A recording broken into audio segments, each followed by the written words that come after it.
మెడలోని తాళినై నూరేళ్లు దాగనా నీ చెంతకు చేర విరహంతో పడలేక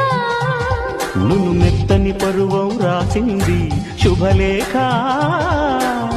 సరాగాల సాగరాన స్వాతి చిలుకై సోలిపో కొమ్మన పులికే కోయిల ఓ కమ్మని పాట పాడవే తేనెలు మరిగిన తుమ్మెద నీ అల్లరి పనులిక ఆపవే ఓ భామా ఓ మామా ఉదయాలకు నీవే ప్రాణమా కసి ముద్దులు రాసిన కావ్యమా ఎదలో ఎలదాగిన చిత్రమా కనుసైగలు చేసిన ఆత్రమా వయారాల వీణ నీవై దోచుకున్న అందమా కమ్మన కులికి